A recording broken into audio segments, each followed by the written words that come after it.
Magical Mr. C. I'm over in Cape Cod, Massachusetts. Got an afternoon show today. It's very, very nice. And also, to my advantage, it is not quite the tourist season yet. It's beginning to happen, though. It's beginning to happen. If it was the tourist season, I would have had a very, very hard time getting here, I'm telling you, because it seems everybody in the world likes to go to Cape Cod during the summer and the early fall. Oof, yeah, I learned that one the hard way, I'll say. But I got here plenty of time, and so I'm going to just do a little reflection a bit about something that, well, may be seen as controversial, but to me it's not controversial. After all, I thought of it in my own brain, and I agree with myself about 100% of the time, so I have no problem. But what comes out of the mouth, that might be a bit on the controversial side, so buckle your seatbelts, get ready. They say that ignorance is bliss, and typically I would agree with that sentiment, especially since having been off of social media for all the years that I have been. I'll tell you, I had kind of a fresh look at it once I got back into it. And now I got back into social media for purely business purposes, and admittedly, other people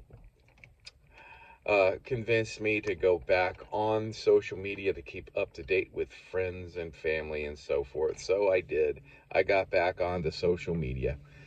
And boy, oh boy, did I get an education.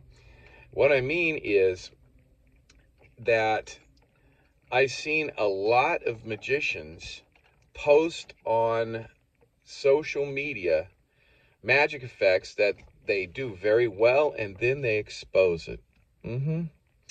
Now, it's one thing if you call yourselves the bad boys of magic like Penn and Teller did, that built their entire act upon so-called exposing magical secrets.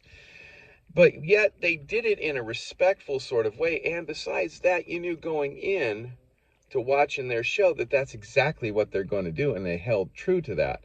Consequently, according to Penn and Teller, they haven't been allowed to perform at the Magic Castle or other exclusive magic resorts as a result of this. Boo-hoo.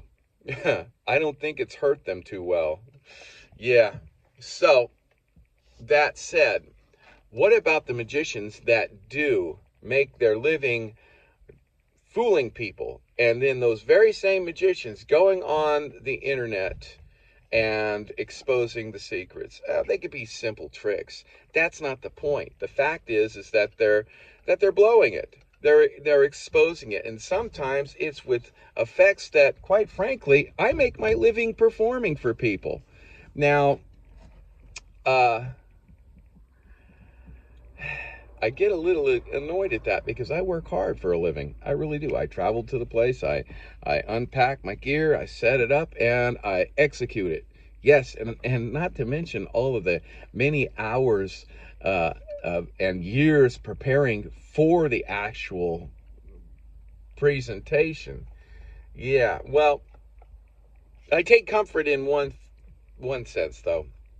They may be exposing the secret to the effect, but they are not exposing the hours and the toil that goes into perfecting the execution of the effect to make it not only smooth, but also make it entertaining for a general audience. So I do take some comfort in that, but boy, oh boy, it's really hitting below the belt when you depend upon clickbait using this kind of tool. Just kind of disappoints me. So anyway, my name is Magical Mr. C. If you got a little comment about that, I'd be interested to hear or read about. So leave the comments below. Hit like, subscribe, and share with others.